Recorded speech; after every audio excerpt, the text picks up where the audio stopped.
Good afternoon, everyone. All right, well, depending on where you are in the world, good afternoon, good evening, or good morning. But welcome to the conversation with our honorary graduate, the Honorable Courtney Walsh, OJ. I'm delighted that you're all here. My name is Celia Davidson Francis, and I am the Director of Alumni Relations for the University of the West Indies, located at the regional headquarters in Jamaica. I'm very glad to see that we are having folks join from all over the world. We, of course, have online our special guest, Courtney Walsh, who is joining us from Antigua today. Our other special guest, Simon Jackson, who is joining us from the UK. We have our international presidents who are hosting this event, and I will be speaking about them a little bit later. And I notice as well that we have guests from North America, Trinidad and Tobago, Barbados, Antigua, as I've said, Antigua and Barbuda, Jamaica, and I'm sure we'll have others joining as well. I'd just like to mention that we also have online Courtney Campbell, who is the President and Chief Executive Officer of the VM Group, and we'll hear a little greeting from him in a while. I have some regrets, but best wishes for a successful event from our Vice Chancellor, Professor Sir Hilary Beckles, and the Consul General Grad of Barbados, who is stationed in Florida, and they both would have loved to have been here, but unfortunately are not able to be. I am looking forward to seeing Darius Dean, who is promised to join from Washington, DC. And I'd like to acknowledge a couple of people online, Alfrina Jamie Pierre, Jamie Rock, Leo Gillings, Janet Rollet, Joy Pilgrim, and several others. As people are joining, we will say hi to them. And of course, Pia Stubbs has just joined from the Bahamas. So we have a good representation of UWIAA Pelicans from all over the world today. Slide 2, Joshua. Please note that this session is being recorded, and by joining, you're giving consent for your image or voice to be recorded with the understanding that they may appear in UWI media or other media in the future. This conversation is part of the UWI's 75th anniversary celebrations and is brought to you by the international chapters of the UWIAA Alumni Association, represented here by their presidents, who are all going to say hello now. So I'd like to start with Ferdinand, if you would just say your name, the chapter, and perhaps your UWI campus for now. Can you unmute Ferdinand, please? Hello. Hi.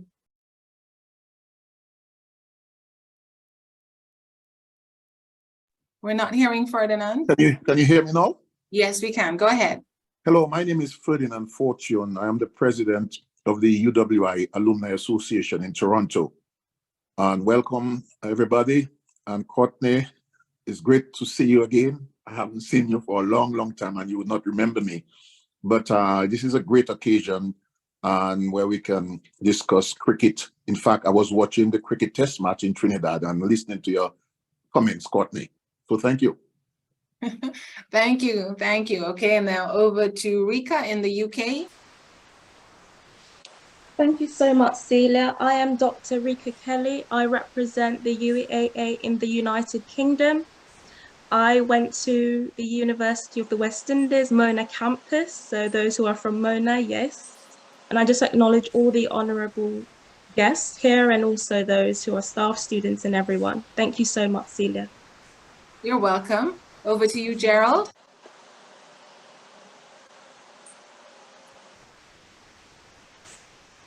Gerald, you're muted. You're muted. Greetings from New York.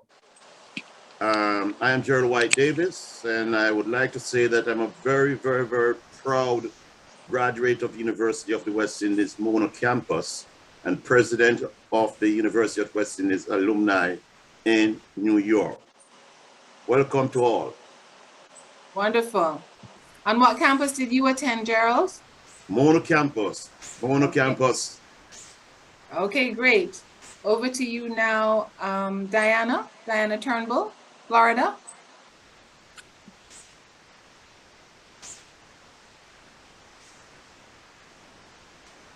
Diana seems to be having some issues. We'll go across to you then, Barbara.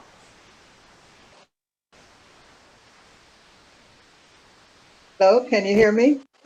Yes, this is Diana. Yeah. Hi, Diana. Oh, hello. Good afternoon, everyone. I am the president of the South Florida chapter, and I bring greetings from our alumni group to everyone, and especially to our honorary guests. We look forward to hearing from you today. And I also graduated from the Mona campus. Okay, wonderful. And finally, is Barbara online? Barbara Brissett from Washington, D.C.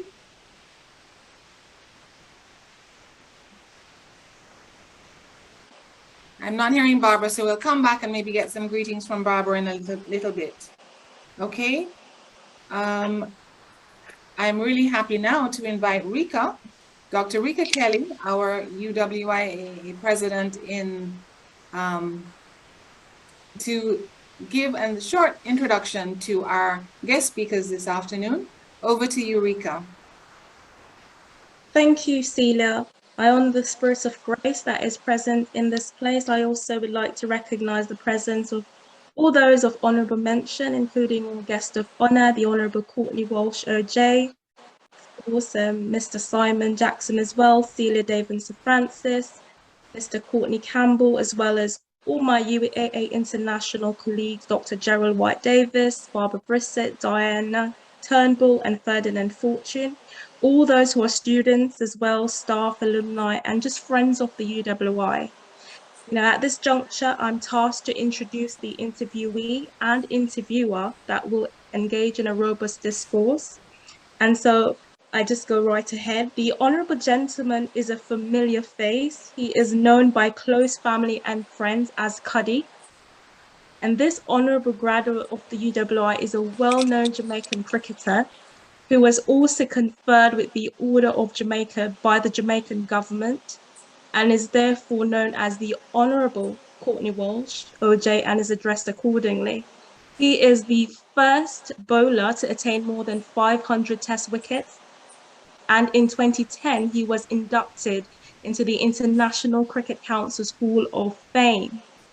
Cricket is an integral part of him. Dare I say, it's in his soul. And although officially he's retired, he will be forever remembered as one of the most fearsome pace bowlers to have graced the game. With his long run-up, high arm action, and blistering deliveries, Walsh struck terror into the hearts of batsmen around the world. However, in addition to his undeniable skill with the ball, Walsh's career was defined by his resilience, sportsmanship, and unwavering commitment to his team. We are honored to have him here with us at this time, and so let's all welcome him. And Courtney, I would look forward to the conversation that will follow shortly. Mr. Simon Jackson, I also have the honor of introducing. He is a graduate also of the UWI Mona campus and is now the head coach and founder of Jackson Cricket. He is a former first-class and List A opening batsman from Jamaica. Simon has represented Jamaica combined campuses and colleges, as well as the prestigious Vice-Chancellor's 11 in the West Indies. He played alongside and against numerous international stars during his 7-year professional playing career. After retiring from first-class cricket, Simon became an overseas professional in the United Kingdom and now resides here permanently. Since then, he has continued his journey into the coaching profession with various stints in both participation and performance programs at the Surrey County Cricket Club, the ACE program, and Jersey Cricket, among others. He is currently pursuing his ECB specialist coaching program, which is a level 4, and is employed in a full-time role as the Cricket Academy's head coach at the world impressive Whitgift School in Surrey, United Kingdom. Simon is also the head coach of Middlesex County Premiership champions, Crouch End Cricket Club. He and Courtney are close friends and colleagues, and he is therefore the ideal person, I believe, to engage in this robust conversation that will ensue now. So at this time, let's just welcome them both. And at this time, Simon, over to you. Hi, Rika. Thank you for that. Welcome to everyone. I will have pleasure having a conversation with Courtney. Courtney is and was one of my favorite players. He still plays occasionally. We'll speak about that. But Courtney has been someone I looked up to when I was trying to be a cricketer, and not a fast bowler, but an opening batter, which was quite fearful. A lot of people were fearful of Courtney at the other end. Thank you for joining us, Courtney. Thank you for everyone else to join us as well. I know that there are a number of people on the call who are going to be keen to ask questions about your career and other things. So there are going to be times that I will move away from the serious stuff around cricket. And I'm going to start actually with a couple of really simple questions. Is Cuddy and Courtney the same person? Yes, definitely it's me. Definitely the same person. Did cricket become a passion, or was cricket a passion from the start, or did you grow into it? It was a passion from the get-go. I used to do it from when I was a kid, 6, 7 years old. I can remember playing with the tennis ball, lime, milk box, whatever we could get to play cricket with. It was always a passion. I always wanted to play cricket. And as soon as I got into my teens, I knew I was going to want to play cricket. I know also that you believed that you were a footballer. I tried my hand at football. I tried my hand at basketball, but I knew cricket was a passion. Football was more fun. Other sports was just fun at times, but cricket was the one that I really, really wanted to get involved in. Perfect. A couple of quick fire questions. Don't think too long. First answer that comes to your head. Football, reggae music, red stripe. You have to live the rest of your life without one of them. Which one is it? Repeat them. Football, reggae music, red stripe. You have to choose one that you don't want to be with. That I don't want to be with. I'm going to leave out the red stripe. Leave out the red stripe. Not sure you're going to. That's the believable. Backup singer for Barry Hammond or bat in the middle order for the West Indies? I'm going back in the middle order. Bat middle order. First meal when you return from a long tour, what do you crave? Mommy Stewpies. If you had to choose one of these to study at the University of the West Indies, which one would it be? Medicine, law, the sciences, or business? Business. Oldies party or dominoes with friends? Whoa, that's a tough call now. That's a very tough call. In the earlier stage, I would say oldest party, but right now, dominoes with friends. All right, and last one for you. Not fast bowling, but best West Indian spinner of all times. Might be controversial with the answer. That I played with? Or no, of you, generally? That you just believe in general. I think in general, I mean, I never said the others. I didn't get a chance to see the other Ramadan and Valentine, but I saw a little bit of landscapes at the back end. So I'd have to go for landscapes. All right. So you had a really nice introduction earlier. Sounded pretty good. I'm going to read a quote from the world famous Wisden Cricket Info. So your profile, the last paragraph of your profile, I don't know if you've ever read it. Walsh's action was neither elegant nor orthodox, but it was highly or hugely economical, catapulting the ball down from 10 feet high with a simple snap of the hips.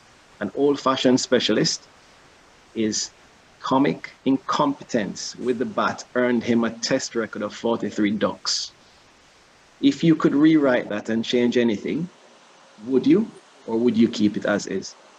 I'll keep it as is. I had a fantastic career. I enjoy all I did. Those ducks didn't come along without me not trying. So, I mean, you got to take what you get from it. And nobody wants that record, I realize. But I enjoyed my career, and everything I did was with a passion for the Cricket West Indies and for my own personal achievements. And I would not change anything for the future. Happily retired, but still play occasionally, charity matches. I know you played one recently in England. How was the body after? And did you score any runs? Well, I actually didn't bat. I played 2 charity matches, and that was probably my mistake. The first one was perfect. Bowled my 5 overs, 1 for 3 or something like that. And then they were like back-to-back games. I played the following day. on the Sunday. And that's when the body, the aches and pains came in. I was trying to run up and the body told me, no, back-to-back games at your age without practicing is not the norm. So it took me about a week to get over it. So in future, if I'm going to be playing, I'm going to have to do something, some kind of training to get myself the muscles back to remember what they used to do. So let's go back to when the muscles were a little bit better. What was the workload like? Your record in terms of number of matches is significant. I don't understand how you did it. You played over 1,000 professional matches, over a 20-year professional career, including 132 test matches. As a fast bowler is incredible. How often did you play in terms of your training as a youth player and then going through? At what point in time did you learn how to manage your workload, or did you not? That came with experience, but I was just interested in playing and had a passion, enthusiasm, everything was there, the adrenaline was going. So you want to play all the time. And at youth level, you just want to play. You play minor cup, senior cup, junior cup, whatever it is for Melbourne. Play for Excelsior, you want to play youth cricket for Jamaica, you want to play for the national team, play for Young West Indies. And those are all dreams and aspirations. So you just do what you have to do, practice as much as you can during that time. I think my first wake-up call to fitness was when I started to I used to bowl spin as well. A lot of people might not know or remember that. But when I started to take fast bowling seriously, I realized that if you're going to do that, you have to have a certain level of fitness. And that's when I started to do a lot more running. So I'd go and run in the morning, practice at Melbourne, and then go and run again in the evening just to try to get miles on the legs and to get stamina wise. But even that was more for fun. It was when I went to the West Indies team for the first time, the senior team that is, in 1984. Because I toured England with the youth team in 1982. I had some back issues, whatever, so I wasn't physically fit. I wasn't able to train as much as you wanted to. But 1984 was a real testing time when you got there and you realized what the guys were doing, what Dennis Waite had them doing, and the amount of running that the fast bowlers had to do to sort of maintain the fitness. And I learned a lot from them. And I think after that tour, I started to do a lot of work, not say gym work, so to speak, but a lot of running and swimming and physical work, push up, whatever, to get yourself in tune. And then I went and played county cricket. And oh my God, that's where you have to do a lot of bowling. So then you have to start working out how to know your body. First, you got to get physically fit. Then second, mentally fit, and all the fitness put into play. Was then knowing how to utilize it and to be able to come back and bowl 3 spells in a day without sort of being tired. And you have to do that. You have to get a lot fitter than you would normally want to be. And I think England helped me to learn how to bowl for long spells properly. I did it for Jamaica, obviously, in 1982, but you didn't know how to recover and all them things. But England sort of helped me along those ways in terms of long spells and recovery. And then what you had those to do to get yourself in shape. We'll speak about your time in England and the role that is played traditionally maybe in the development of West Indies cricket. But you mentioned Melbourne quite a few times there. I know Melbourne is quite close to your heart. You grew up there, you played, but also you were president, I believe, of the club at some point in time. How important is club cricket to the resurgence of West Indies cricket? And maybe potentially if you could comment on what club cricket did to you or for you. Very, very, very, very, very important. I think that's the one thing that is lacking and one of my major disappointments in Jamaica cricket, and I say that up front. Going back to Melbourne, I did everything as captain, president, player, minor cup. I have captained the minor cup team with a lot of schoolboys. So we had a minor cup team. In fact, we had 2 minor cup teams at Melbourne, a junior cup team and a senior cup team. And just looking at numbers, you might be talking about 60 cricketers then. Recently, I went back to Melbourne and we had 1 competition in the senior cup playing. That's 17 players. What have we done with the other 50-something or 60-something players? So that to me was a major disappointment. We went to practice and then only 8 guys come to practice. Yes, they were practicing and stuff, but it wasn't the type of practice that I was accustomed to where you learn from each other, you help each other. So that to me was a major disappointment. Melbourne taught me everything about the game, gave me every opportunity to go and play the game. And you want to see other youngsters benefit from that. So that's why I say it was a major disappointment. Club cricket in Jamaica was the thing. All schoolboys, you go to different clubs, Lucas, Kensington, Melbourne, Boys Town. If you're a young army person, whatever it is, Kingston Cricket Club, you go to those clubs to learn from the senior players that you have there. but also to try to make the senior cup team. If you're playing schoolboy cricket and you're playing senior cup cricket, then you know you're heading in the right direction. If you're playing schoolboy cricket and junior cup cricket, you're still heading in the right direction, but you might have more work to do, or because of the competition, you have other people to compete with. But then just to have schoolboy cricket and senior cup cricket, there's nothing else to do. A lot of interest has been lost. So we have to find a way to re-inject and regenerate that interest. As you mentioned, Melbourne has been close to my heart. And every time I go back to Jamaica on a visit, family visit or touring, I always find time for Melbourne. When I was with the Bangladesh team and we had the test matches in Jamaica, I took the entire staff to Melbourne to let them see what the club life is like, because Melbourne has been a special place to me. You have any quick fixes? If you had without restrictions on finances, what would be the first thing you would either do to improve, you use the word re-energize and reinvigorate, club cricket or schoolboy cricket within the Caribbean? Not necessarily only Jamaica. What's some of the things that you might suggest?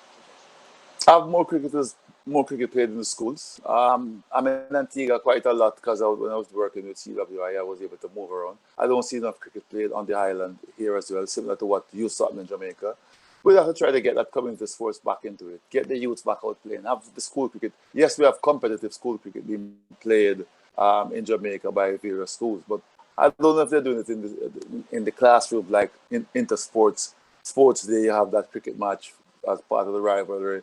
And then have your weekend cricket with community people playing and have the youngsters coming out to play. We have to try to find a way to encourage the youngsters to love back the game again. I think a lot of love has been lost. And this is just my personal experience and what I have observed with having that interest and that energy to go back out and play on the weekend. I see them trying to play again in Antigua at a ground where they go and practice every Saturday or Sunday, which is a welcome sight because it had stopped completely. And as I said, club cricket, you want to have 50, 60 kids practicing, but knowing that maybe 40 will play on the weekend. That will interest them to come out and practice. But if you're going to a club to practice and you know there's no games, why practice? I was lucky enough to work with you on your Courtney Walsh clinics that went around the island of Jamaica and helped to introduce and harness some of the talent. Quite interestingly, a program like that would be quite useful if not yourself, someone else were to restart it. A number of the players who are currently playing for the Jamaica team, I remember them when they were 12 and 13 on that program. And I'm sure you remember some of those names. The University of the West Indies has always been a supporter of West Indies cricket and has helped to develop in various ways on and off the field. I was lucky enough to not only be educated there and spend quite a lot of time and have really good memories of the university and all of the campuses, but I benefited also from Sir Hilary Beckles and the initiative of the combined campuses team. You've played for the University of the West Indies Vice Chancellor's team a number of times. What are some of your experiences, both within that setup and team, but also on the campuses in general? It was always something exciting to do, and I've always felt proud of being honored by the University of the West Indies and to be involved with anything that I can do to enhance the sports or to just give people a fair understanding of what's happening. So every time that they asked me to play in a Vice Chancellor game, when there was a touring team, and we don't have much of that these days, it was always an honor and a pleasure to come out and play or to be a part of it and to interact with the touring team, but also to interact with the youngsters who would get a chance to showcase their skills against an international team. So that's something I've always looked forward to and looked up to and enjoyed. I want to just go back a little bit to something you mentioned about the Courtney Walsh program around the Caribbean, because I really think that something like that did help. I'm not going to call names now. Maybe later on in the program, I'll probably do that with the amount of cricketers that came through the program and where they are today. You know, the grassroots part of it is something I think we have ignored, and it would be something that all cricketing personnel who have an interest in the game try to see how best we can address that and getting the youngsters out to play. Because I also think, not just from a cricketing point of view, I did a program with the USAA and we use cricket as a tool, and that was to curb crime as well. And if we have the youngsters actively doing something else, then we might have less being involved in crime. I agree. Might be something that you take up off air with some of the people on this call. If we go back to your playing career, you mentioned earlier about your time in England. We're all well aware of the changing of the rules with regards to overseas players. Some people might argue that the rise of franchise cricket around the world might be doing a similar job in terms of the development outside of the West Indies structure. Would you agree with that? And or what are some of the lessons of county cricket that are now not able to be transferred to our players? Well, some of the lessons is that we don't have enough people playing county cricket, and that was a plan and a ploy, which I understand from England.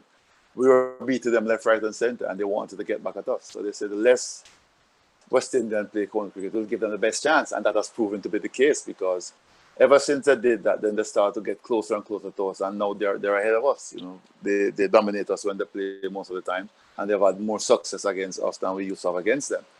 What we probably have to do is to try to find something similar home to have our guys play more first-class cricket.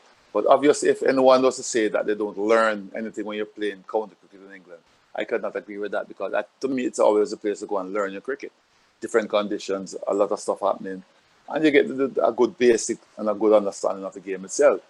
So if we could do something similar to play more first-class cricket, or try to get tours of younger cricketers to go to England to play, I think that would be a step in the right direction. You weren't able to play a lot of T20, if any, in terms of a professional setup. If you were around during T20 time, would it have affected your love for Test cricket, or would it just have added to some of your skill sets?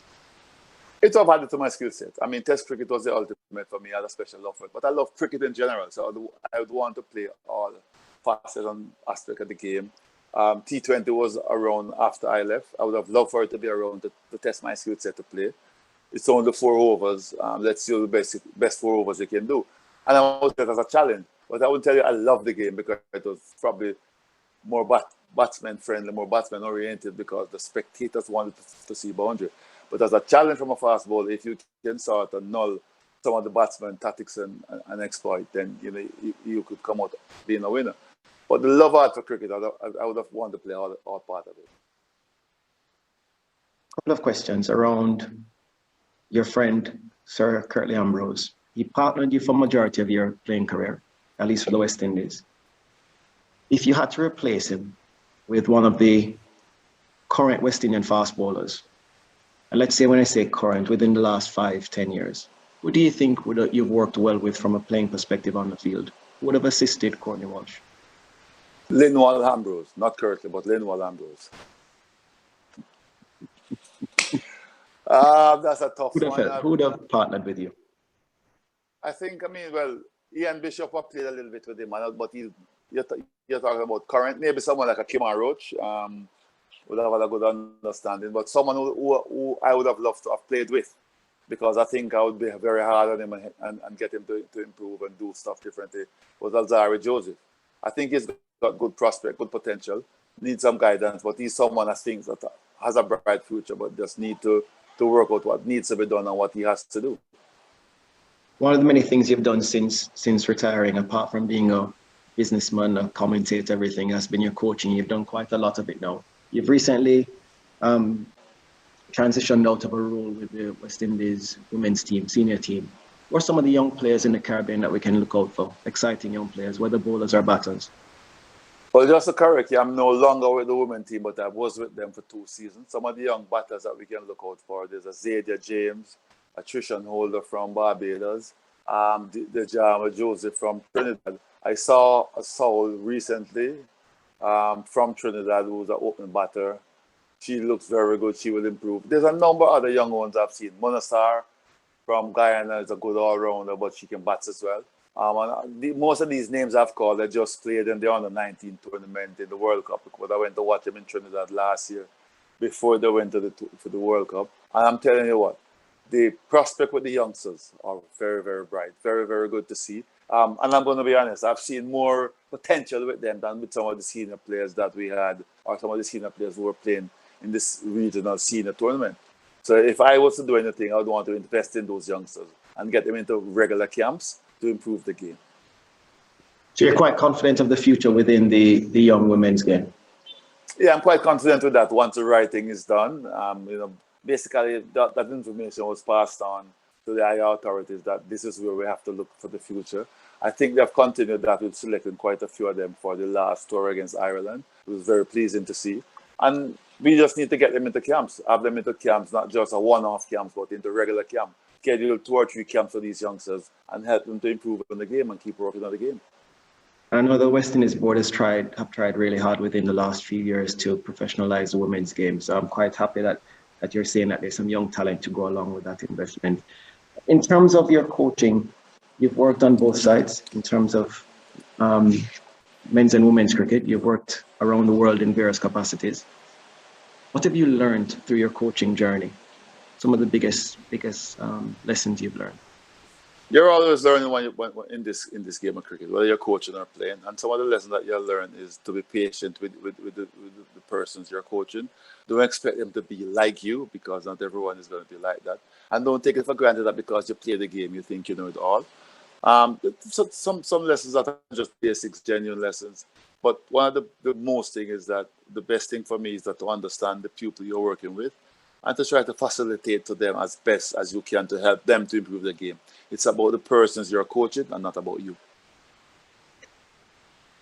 I think our time is coming to an end. So a couple of questions are wider than West Indies cricket. There's a great batting debate currently around Kohli, Steve Smith, Williamson and Root. Who would have you found the most difficult to bowl to, and why? I think if I was playing, no problem Virat Kohli because of his temperament, the way he handled himself, and his experience, his expertise, and the patience that he has shown. The two guys that I've looked at and said, wow, it will be difficult would be Kohli and Joe Root. They're similar in stature. They put a high value on the wicket, and once they get in, they don't give it away that easily. And the toughest competitor you've played against or with on the field? I played against, I would probably say Steve Waugh. He probably wasn't the most flamboyant, but it was very difficult to dislodge. And once he gets in, I get stuck. Most of the times he gets a double 100 against you. Sachin Tendulkar was more flamboyant, gives you a chance early on. A very classy player, but I think in terms of fighting quality, Steve Waugh. Whether I think you're best suited amongst majority of the players in the last few years and commentators of West Indies cricket to comment on the change of luck of West Indies cricket and results. You started your career with a highly successful team, and you transitioned at the end with maybe not as successful. Some people might use other words. During that time, apart from we discussed the English county cricket game being blocked, what are some of the things that you think potentially caused that demise? Home. For our first class season, I always felt that when I was playing and after I retired, that our first class season was too short, playing 5 games and then even cutting it to play two games here and then you have a break for something and 1 game over there wasn't helpful because there was no continuous cricket being played. I think we should structure our first class season and have a 4-day competition be a standalone.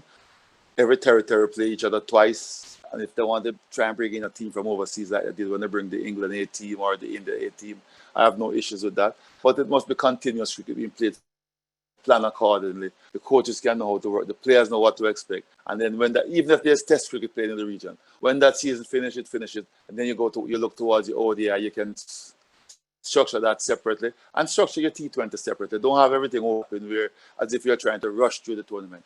Every other cricketing nation, they have got a season that they play. They play their first class season within a certain time. Doesn't matter what happens around it. If they're a touring team, they still fits it in. I think it's what we have to do. Any ambitions of going into the administrative side of West Indies cricket or Jamaica cricket? Not at present. I was involved with Jamaica cricket as the first vice president before I became a selector and then head down to Bangladesh. With all what's happening right now, I wouldn't want to get involved at the get-go. If something happens and I'm asked to do something, I certainly do the best I can if it's something I think I can manage. But to go out and say I'm going to canvass to vote to be a president or a board or a director and thing. No, I'm not going to get involved in the political part of that. But if I'm asked to do anything for West Indies cricket and I think I can do it, then we'll have to come to an agreement and I'll take on that challenge. Continue to be involved in coaching. I think there's like significant value that you can continue to add wherever that is and at whatever level. So I hope that you do get back on the horse as quickly as possible. If I gave you one magic wish, would you give me one rule, one law of cricket that you would change? That's a tough one. A lot of people might want me to say the mankind, but I think if the batsman is backing him too far, you should warn him before you run him out. I'll probably make that a compulsory rule that you don't just take the bails off without issuing a warning. How many more wickets do you think you would have gotten if you had, or lost if you had a referral system, DRS? I probably would have lost 2, but I'd have gained about 220. To be quite honest, if DRS was in my time, I would have had a lot more wickets because, you know, the referral and some of the mistakes that were made. And I was never one to argue with the umpires, but, you know, some of them were genuine mistakes. A guy hitting the ball and flashing his finger and the umpire said not out. And when you come out, you can see the swelling on the finger. That kind of thing. People being out LBW, the umpire says to you, oh, well, I must have fell asleep. Then that would have given me a couple more wickets, I'm sure. I'm not saying I would have had all. I might have lost 1 or 2, but I think I'd have gained more than I would have lost. And a few people have passed you out in the all-time record wicket-taking column. Few fast bowlers. Spinners generally bowl quite more overs. Few fast bowlers recently. Stuart Broad went to, I think, 600. In terms of matches played, you played 132 tests. James Anderson played 108, is now currently playing 182. It's 182nd. 50 plus more matches. Can you imagine yourself continuing longer than you did? If I'm going to be honest, I could have. When I finished, I was at the peak of my career. I'm not sure how much longer I could have continued for, but I know I had at least another year of test cricket in me when I retired. But I wanted to leave on a high. And for cricketing reasons, I keep saying the team was going to Zimbabwe. No disrespect to Zimbabwe. But I just think it was the best place for some young fast bowlers to come and to play the role. And I know Carl Hooper and Roger Harper, and I'm probably going to say this for the first time. They had asked me to continue to come on and try to help those young fast bowlers. But I just didn't feel the need at the time. Not that I didn't care about them.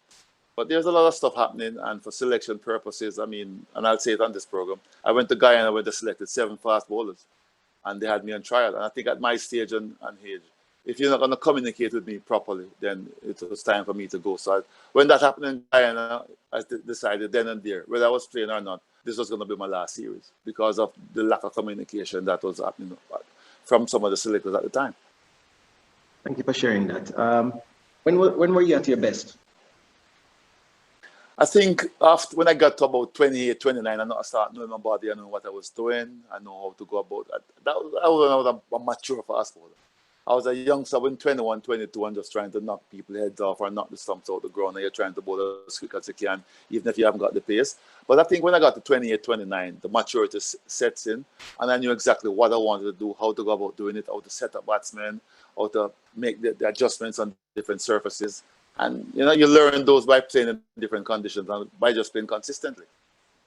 28, 29 being your best, but at what age did you believe you were confident that you should have been playing Test cricket? Well, I made my debut. Obviously, that was a dream come true when you make a debut as a 21-year-old. I expected and wanted to play, but when I believe 1987, when the New Zealand tour, I had when I thought, well, yeah, I'm going to be in Test cricket for quite some time. But that wasn't the case. I was always left out or dropped from a Test match for every home series. A lot of people don't realize that up until 1992, I was always a one to miss out on a home test if anything was happening, but never got left out on tour. And I remember in 1991 against England, I was actually on my way to England because I didn't expect to play, and they selected me to play in the last test in Antigua. And myself and Eldin Baptiste came back and played. We won that test match, and that's when I knew he played on the 10 test matches and won all 10. And he said it to me, and he said, you don't think he'll play again?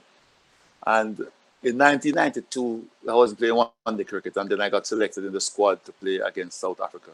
I think after that South Africa test match, when myself and Courtney cleaned them up on the last day when everything was against us, was probably the last time I got dropped from a test match series, home or away. Thank you for that. I'm going to pass you back over to Celia. I'm sure that she will have a few questions, a few additional questions for you. Thank you for your time, buddy. No problem. The pleasure is always mine. good And to have before Celia comes in, I just want to thank everybody for being involved in this program. Thanks those who are listening, but also for the welcome from Doctor. And I hope that all is going well on the sunny side of England with you and Simon up there. Thanks much. Thank you to you both. Stay online. I have actually a question following on from something that you brought up in the conversation. You mentioned the Courtney Walsh cricket program and that there are many players now who've come through it, and I'm very interested to find out what they are actually doing now. You didn't really go into who and what they're doing. I'll call a couple names if I can remember them all. Brandon King was a good youngster when we saw him. He's playing for the West Indies. Fabian Allen has played for the West Indies. Ravman Powell has come out and played for the West Indies. I don't know if Simon can remember all the names, but I'm not going to remember all the names. Some of them played for Jamaica. Quite a few played for Jamaica in Lewis.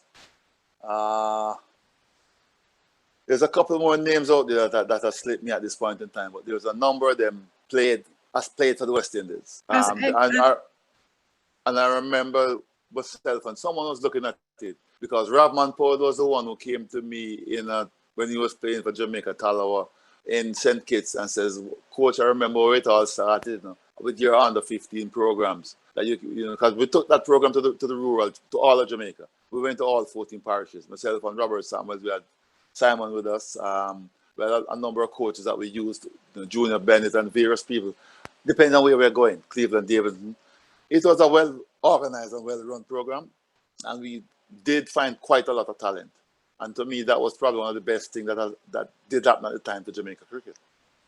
Absolutely, it sounds wonderful. And I mean, would it be possible to start it again? What would it take? And it actually sounds like something that should be done on a regional scale.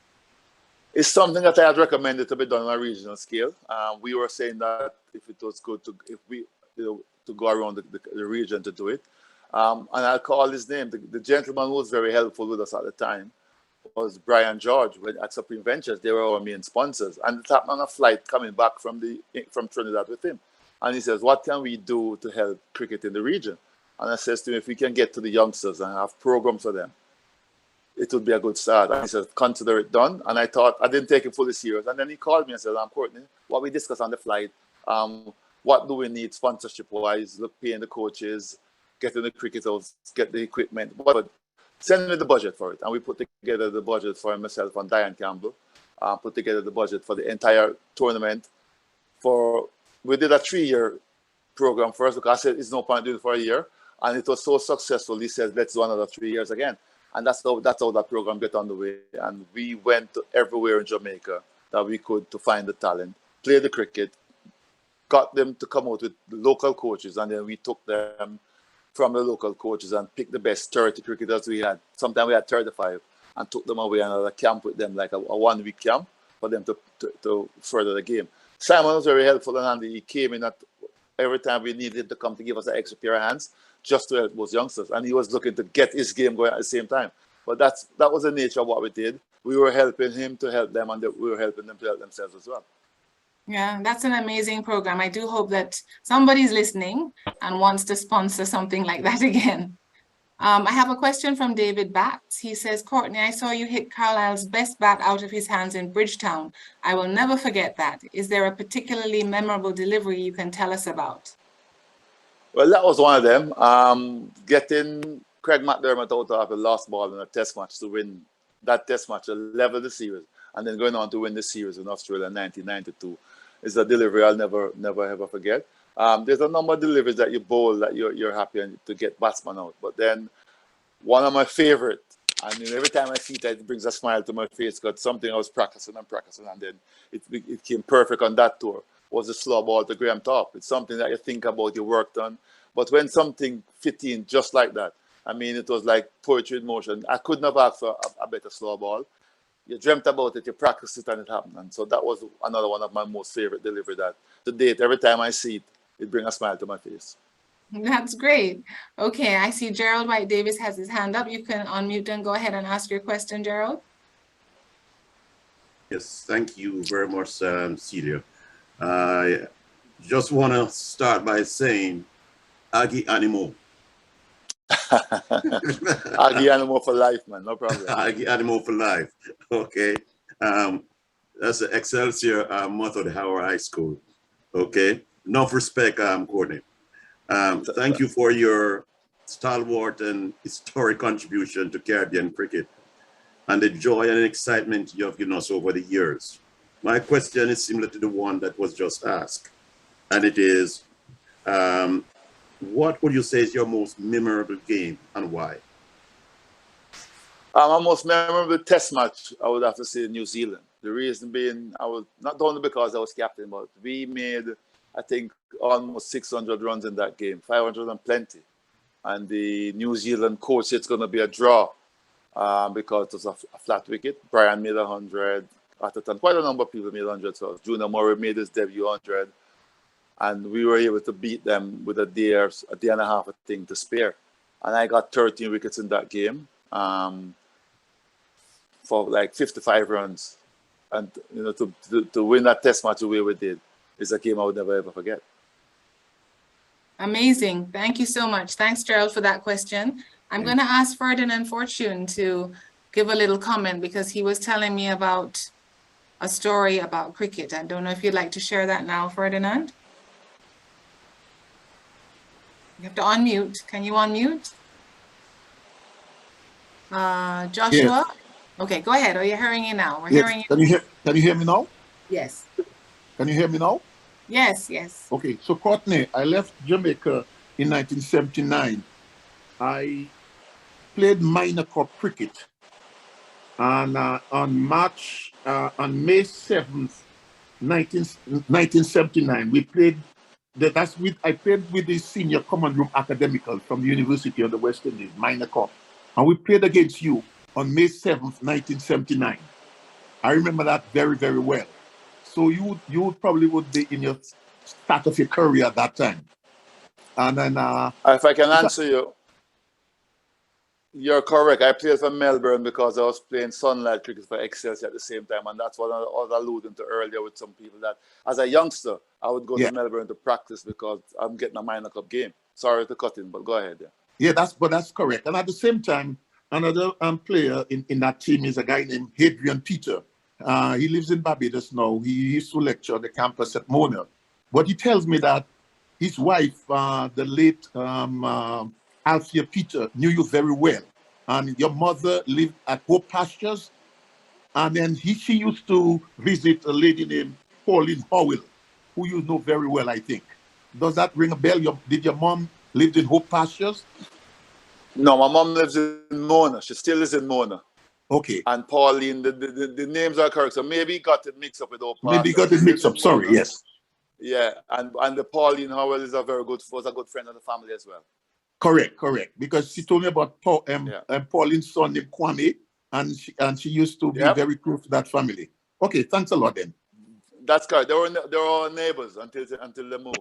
They were living across the road from us. Thank you.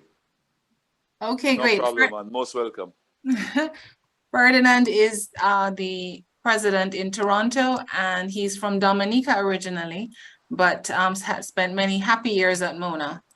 I have a question now from Diana Turnbull, who is our president in Florida. Diana, would you like me to ask it, or would you like to ask it? Are you able to? Okay. All right. Well, one of the questions she has is, would you be willing to coach a team in the Caribbean at this time?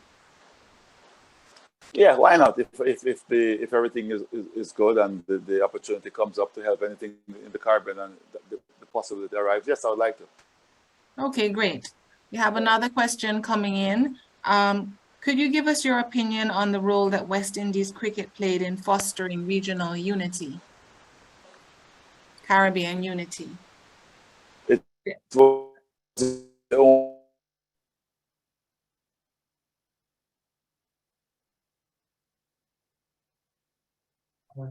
As Sorry, far we're as I'm concerned, it's the having a only little thing bit that of has brought us connectivity together, so problem. that cricket has unified the entire Caribbean. It's the only thing I've had. From my end, Just are you hearing me now? could you repeat that? We lost you for a bit. Sorry, I say it's the only thing that unified us as a nation. It's the only thing we play together as the West Indies, and it's the only unifying force that we have. So cricket has unified the West Indies, and I'm hoping that long may that continue. But it is the only tool. The one time we represent everybody is as the West Indies cricket team. Right. So, well, as the song says, we should all be rallying around the West Indies then. So I hope this conversation will enable us to do that. Okay, I have Moulton Keane has raised his hand. Moulton, you want to unmute and ask your question or give your comment? Yeah, Nice thank to you have you for on. thank you for taking my question. I have two questions actually. First one has to do with the problems that we're seeing now with the West Indies team, a team that's really struggling. And on paper, the teams look pretty good. But when they get together, they're not doing very well. Could part of the problem be that we have in the West Indies players playing for a team rather than playing for a country? Would that be part of the problem? I don't think so, because I think you should be proud to represent the West Indies. The West Indies is bigger than any one country, and that's how we used to look at it as players. I can only answer in that format. Yes, I was always happy to play for Jamaica, happy to go back home and play for Jamaica and represent Jamaica. But the ultimate playing for me was playing for the West Indies, because that's bigger than playing for you. You're representing the entire region. And that's how I looked at it, and I'm hoping that that's how the other players are looking at it.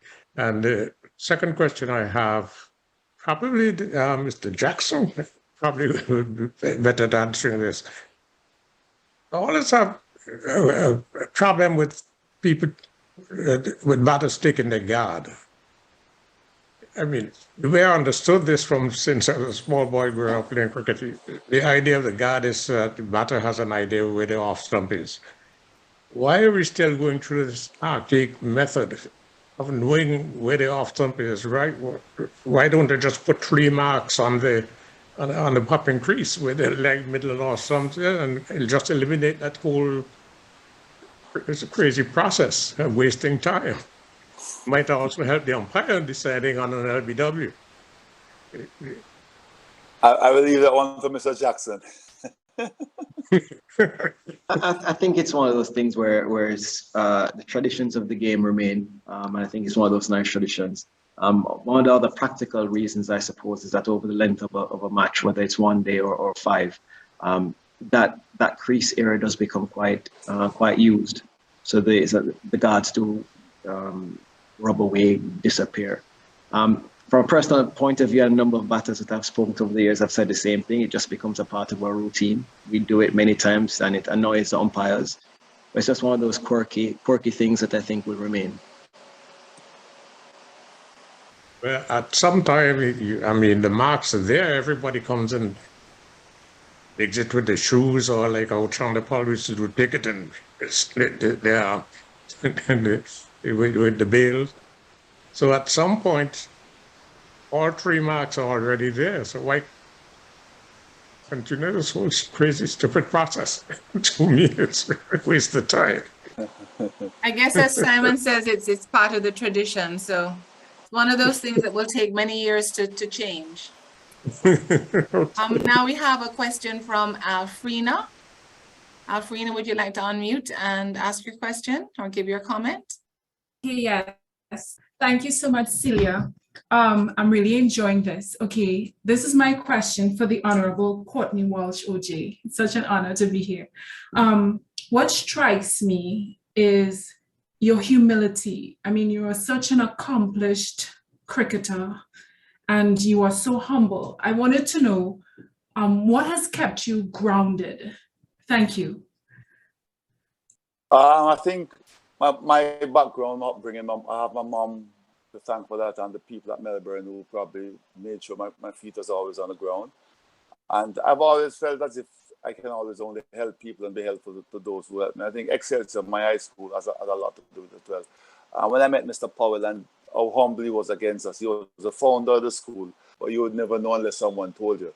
And he has always, said this to me, that if you stay humble, the humblest calf will get the most milk from time to time. And that's a saying that I've always believed in. And just even when I was achieving well at high school, he would take me to his Rotary Club. And that to me was a big thing.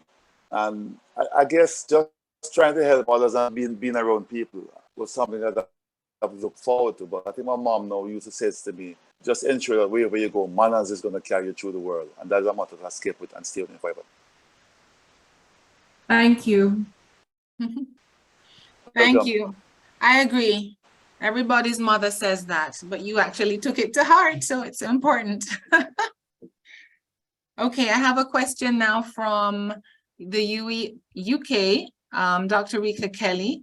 She has two, actually. I will just go ahead and ask the first one and then ask her to ask the second. She wants to know, how can you use your experience with the West Indies women's team to not only advocate for more girls and women to pursue professional cricket and receive adequate resources for effective training, but also to be compensated equally as their male counterparts?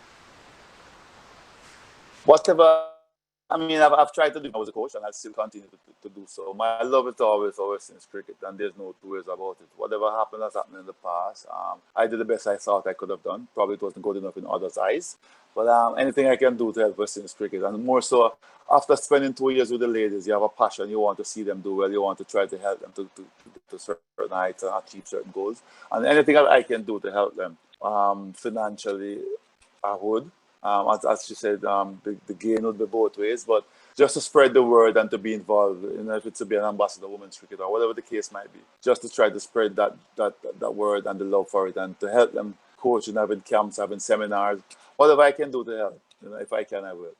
Okay, great.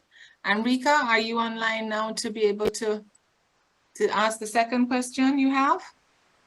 I am. Thank you so much, Celia, for asking that first question. And thank you as well for the response, Courtney. The second question I have really is, how can you use your platform and voice to support the UWIAA's UK visions to enlist cricket-loving donors? So again, I'll ask, how can you use your platform and your voice to support the UWIAA UK's vision to enlist cricket-loving donors? Well, probably similar things like these are looking at programs or something that we can do to spread the word. It's something that Celia can attest to. Whatever I can do, I try to do to the best of my ability in terms of for the UE and for the chancellors, as you might have heard. So anything that we can do is something I look at. I remember being asked recently if I would be interested in coming on board at the UE. They were looking to develop a cricket program to go around. And I said yes, but I haven't heard anything back on that. But whatever I can do to help, I've always tried to do so once my time permits and it's reasonable or workable. If it's a role to play as an ambassador to go out and spread the word, then we can start some discussions. Wonderful, wonderful. Thank you. Thanks, Rika. I think the UE definitely would be interested in that. We now have a faculty of sport, which is our newest faculty. It's been around, I think, for about 4 years now. Don't quote me on that, but it is fairly new. And perhaps there could be something that could encourage younger persons, like your Courtney Walsh cricket program, starting it earlier, and maybe the university could have a role in that, and then also taking it to the tertiary level. So let's definitely talk. I want to go back as well, because I just want to understand Dr. question as well. I think she mentioned the UK harm of it. And that is something that if you is going to do something to spread the word, and if we can have a local team coming to the UK to play to spread the word as well, it's something to look at. So, I mean, let's look at some of the doors we can open. Absolutely. You hear that, Rika? That's a wonderful answer to Excellent. your question. Excellent. Thank you. Yes, great. Okay, well, folks, I think we're coming to the end of this very, very interesting conversation. I'd like to take the opportunity to thank our very special guest, the Honorable Courtney Walsh OJ, Cuddy to many of his friends and family. As we all know, he is a world famous fast bowler, first person to attain more than 500 test wickets. And we continue to be very proud of you, Courtney, and to be very proud of your connection to the UWI. We consider you a UWI Pelican and part of one UE1 alumni family. The same Simon, thank you for being such a wonderful interviewer this afternoon or evening where you are. Simon, as I've said before, is the head coach of the Jackson, head coach and founder of Jackson Cricket, and also Cricket Academy head coach at Whitgift School in Surrey. I understand that Courtney Campbell is now online and I think has his hand up. Courtney, Yes. Hi. I'd like to welcome Courtney Campbell, who is the head CEO of the VM Group. And I think he has a question or comment. We're delighted to have you online, Courtney. We're going to be working with VM2, hopefully in the UK. So go ahead, Courtney. Hi, Celia. Hello, everyone. Really just such a great pleasure to have been on. I've been on this forum since the beginning. So, oh, great. Yeah, for several reasons, though. Firstly, I'm a big cricket fan. That's my favorite sport. I'm a fan of Ambassador Walsh. Myself, I remember the Ambrose and Walsh partnership, all of those feats that he did. But I also remember in a special way his sportsmanship, and that he was a perfect gentleman in how he executed not only the great feats, but played the cricket in the right spirit and set an example to everyone right across the world. So thanks, Courtney, for those great days and for the service that you have continued to give to cricket. But I'm also, and I was with Courtney recently in the UK, right? The famous cricket match.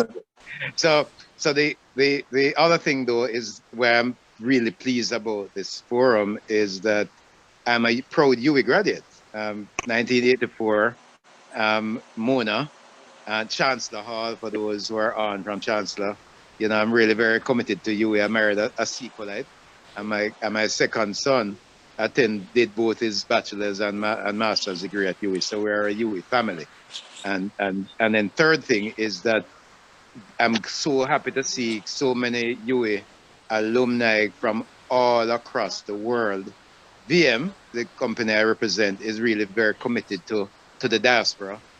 We were the first Jamaican financial institution to establish representative offices in the UK in the early 80s, and now we have 3 offices there, Brixton, Birmingham, and Tottenham, and we have one in New York, the other one in Florida.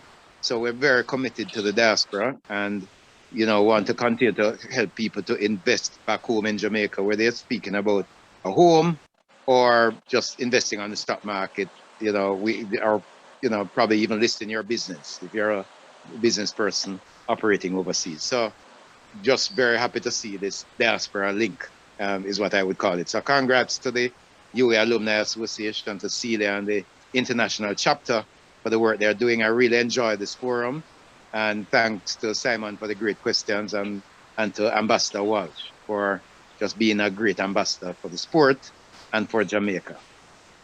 Thank you so much, Courtney. I'm glad that you were able to come on. I'd also like to acknowledge and thank all of the presidents, our international chapters, Barbara Brissett from Washington, DC, Diana Turnbull from Florida, Dr. Rika Kelly from the UK, Ferdinand Fortune from Toronto, and Dr. Gerald White Davis from New York. They have been working collectively on several projects now. This is their latest. And I would like to hope that we will perhaps have other sports greats coming under their banner in the future.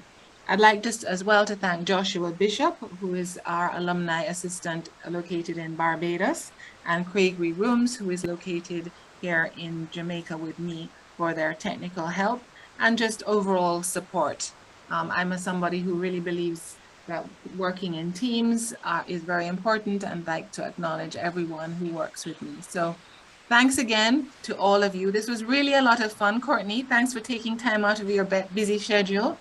And hopefully coming from this conference, you will get some interest in in ways that we can all, because we're all Caribbean citizens, make sure that cricket becomes once again a household name, and that we are at the top. So let us all rally around the West Indies, as Courtney Walsh has been saying this afternoon. Thanks, everyone. Have a good evening, good morning, or good afternoon, depending on where you are. If anyone would like to just give a quick shout out, now is the time to do it. I noticed several people online, Leo Gillings, Wayne Collymore Taylor. Thanks all of you for stopping by. Like as well to say a big thank you for Alan Alberga to taking the time. Patricia from the Bahamas too. Our stalwart Joy Pilgrim, who has been with the university for decades. Garfield Holness, Henry Finley, and Carol Beverly, Astenise Sharp, Kerwin and Anthony, Kelly, Alicia and Jeremy, Sandrine Harris, Kathy McClure, Jean Small. Everyone, thanks for taking the time for being here this evening. Have a good afternoon, everyone. Take care. Thanks, everyone. Thank you, Celia. Enjoy, everyone. Stay good. Stay safe. Indeed. Bye, everyone. Bye. Bye-bye. Bye. Bye, everyone.